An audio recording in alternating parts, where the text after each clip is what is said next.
दफन 40। रात का अंधेरा गहराने लगा था। जॉन चर्च के बाहर खड़ा था, उसकी आंखें अब भी उस स्थान को देख रही थी जहां उसे फेनी का आभास हुआ था। अब वहां हल्की ठंडी हवा बह रही थी और चर्च की घंटी एक धीमी आवाज के साथ मिडनाइट मास का संकेत दे रही थी। जॉन की दुनिया अब भी उस आखिरी संदेश में अटकी थी जो फेनी ने उसे दिया था। तुमने मेरा भौतिक शरीर नष्ट किया, लेकिन मेरा सूक्ष्म शरीर कोई नष्ट नहीं कर सकता। वो शब्द उसके दिमाग में लगातार गूंज रहे थे, जैसे किसी सुनसान घाटी में बार बार लौटती प्रतिध्वनि। उसकी आंखों के सामने फेनी की जली हुई देह का धुंधला दृश्य उभर आता। राख बन चुकी वो काया, जिसे उसने अपनी आंखों से जलते देखा था, क्या सचमुच खत्म हो चुकी थी, या फिर वो केवल भौतिक रूप से समाप्त हुई थी? उसका मन इस सवाल से जूझ रहा था, क्या वाकई फेनी हमेशा के लिए जा चुकी थी, या फिर वो कहीं और किसी रूप में अब भी अस्तित्व में थी? वातावरण में निस्तब्धता पसरी थी। चर्च की दीवारों पर जलती हुई लैंप पोस्ट की हल्की झिलमिलाहट किसी छायाचित्र की तरह कांप रही थी। जबकि वहां अंधेरा घना था, लेकिन उसे ऐसा महसूस हुआ जैसे वो अकेला नहीं है। ठंडी हवा की एक लहर आए और चर्च में लगे पुराने लकड़ी के दरवाजे को धीरे धीरे चरमराने पर मजबूर कर दिया। जॉन ने गहरी सांस ली और खुद को यकीन दिलाने की कोशिश की कि यह सब उसका भ्रम है। लेकिन फिर उसे वही हल्की सुगंध महसूस हुई जिसे फेनी इस्तेमाल किया करती थी। वो रोजमेरी और जैस्मिन की मिली जुली खुशबू, जो अब भी हवा में घुली हुई थी। उसने घड़ी की तरफ देखा। रात के ठीक 1 बज रहे थे। कहते हैं, यही वो समय होता है जब आत्माएं सबसे ज्यादा सक्रिय होती हैं। क्या ये सब सिर्फ एक इत्तेफाक है? जॉन ने खुद से कहा, लेकिन तभी पेड़ पर अटकी पुरानी कमजोर शाखा अचानक जोर से जमीन पर गिर पड़ी। उसकी धड़कन तेज हो गई। उसने तेजी से उस दिशा में देखा। नहीं, यह सिर्फ मेरा वहम है, उसने खुद को फिर समझाया। लेकिन तभी वहां एक धीमी हंसी सुनाई दी। जॉन के रोंगटे खड़े हो गए। उसकी सांसें तेज हो गईं। फेनी, उसने कांपती आवाज में पुकारा। कोई जवाब नहीं आया, लेकिन हवा में हलचल बढ़ गई। उसके ठीक पीछे से किसी ने फुसफुसाकर कहा। जॉन की सांसें एक पल के लिए थम गईं। उसने तुरंत पलटकर देखा, लेकिन वहां कोई नहीं था। उसने गहरी सांस लेते हुए खुद को संभालने की कोशिश की। नहीं जॉन, ये सिर्फ तुम्हारा भ्रम है, वह खुद से कहने लगा। लेकिन तभी उसे दोबारा आहट लगी। वह तुरंत चारों ओर देखने लगा। चर्च के पास हल्की रोशनी थी और सड़क एकदम सुनसान लग रही थी। सहसा उसे चर्च के अंदर जलती मोमबत्तियों के पास एक नीली आभा दिखाई दी। ये देख उसका दिल जोर जोर से धड़कने लगा। वह धीरे धीरे उस ओर बढ़ा। फेनी, वो नाम उसके होंठों से अनायास ही निकल गया। परछाई हल्की सी हिली, मोमबत्तियों की लौ कांपने लगी। क्या ये तुम हो? वह वहां खड़ा रहा, उस रहस्यमयी रोशनी को देखते हुए। अचानक चर्च के एक कोने से एक हल्की आकृति निकलती दिखाई दी। एक स्त्री आकृति वही नीली आभा से घिरी हुई, जैसे कोई अधूरी छवि हो। उसका दिल जोर जोर से धड़कने लगा। उसकी आंखों में खौफ, सवाल और उम्मीद सब एक साथ थे।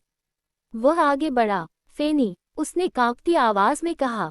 आकृति स्थिर खड़ी रही, लेकिन फिर धीरे धीरे उसने अपना हाथ उठाया। उसकी पतली उंगलियां हवा में तैर रही थीं, जैसे वो जॉन को छूने की कोशिश कर रही हो। जॉन ने भी अपना हाथ आगे बढ़ाया, लेकिन जैसे ही उसकी उंगलियां उस आभा के करीब पहुंची, अचानक सब कुछ गायब हो गया। चर्च में अब सिर्फ वही अकेला खड़ा था। ये सच था या सिर्फ मेरा भ्रम? जॉन कुछ देर तक वहीं खड़ा रहा। उसकी सांसें तेज हो गई थीं। उसका दिमाग अब भी उस दृश्य को समझने की कोशिश कर रहा था। क्या सच में फेनी यहाँ थी, या फिर यह सब उसका भ्रम था? उसने अपनी मुट्ठी भींच ली। उसे लगा जैसे उसने कुछ महसूस किया था। उसकी हथेली हल्की ठंडी थी, जैसे किसी ने उसे छुआ हो। लेकिन यह संभव कैसे था? फेनी तो जा चुकी थी, या शायद वो अब भी कहीं थी। उसी क्षण उसका मन आत्मग्लानि से भर उठा। अब रात गहरी हो चुकी थी। चर्च की ऊंची ऊंची दीवारें अब भी उसी ठहराव के साथ खड़ी थीं, लेकिन जॉन के अंदर एक तूफान उठ चुका था। वह घुटनों के बल गिर पड़ा। उसकी सांसें असामान्य हो रही थीं और उसकी आंखों से आंसू रुकने का नाम नहीं ले रहे थे। फेनी, फेनी, मुझे माफ कर दो, उसने जोर से चीखते हुए अपने हाथ आकाश की ओर उठा दिए, जैसे कोई अदृश्य शक्ति उससे छिन गई हो। हवा में उसकी आवाज गूंजती रही, लेकिन कोई उत्तर नहीं आया। काश मैं उस तीसरे वजीर की तलाश में न जाता तो मैं तुम्हें न खोता। जॉन अपनी मुट्ठियां भींचकर जमीन पर मारने लगा। उसकी आवाज़ अब भीग चुकी थी। काश मैं समझ पाता कि मेरा असली खजाना तुम्हारा प्यार था, कोई तीसरा वजीर नहीं। उसका दिल अब भी यह मानने को तैयार नहीं था कि वह फेनी को हमेशा के लिए खो चुका था। तुम्हें मुझसे दूर नहीं जाना चाहिए था, फेनी। वह धीमे धीमे सिसकने लगा।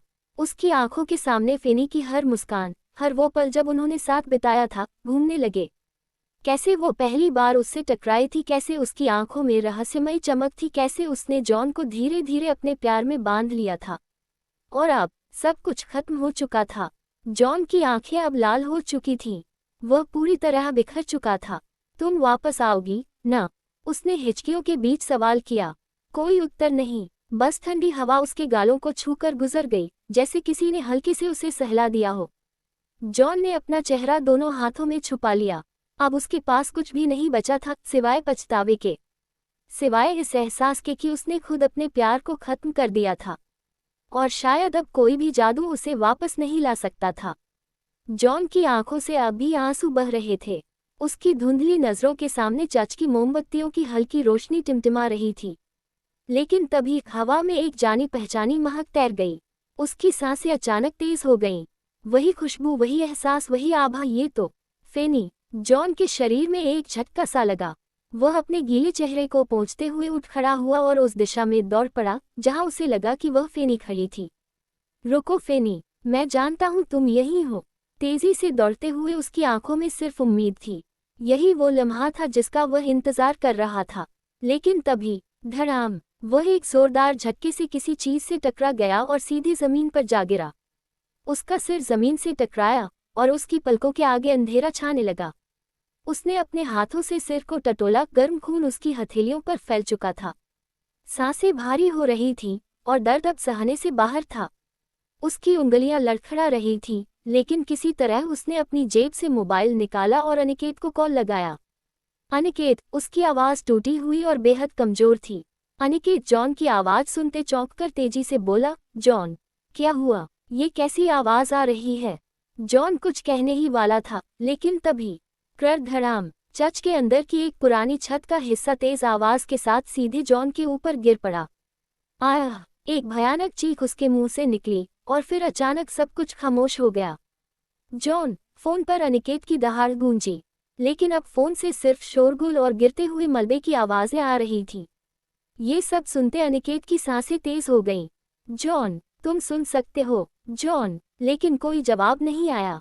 जॉन की धुंधली होती आंखों के सामने अब सिर्फ अंधकार था। कहानी आगे जारी रहेगी। कहानी पसंद आने पर लाइक करें, सब्सक्राइब करें और अपने मित्रों से साझा करना न भूलें। धन्यवाद।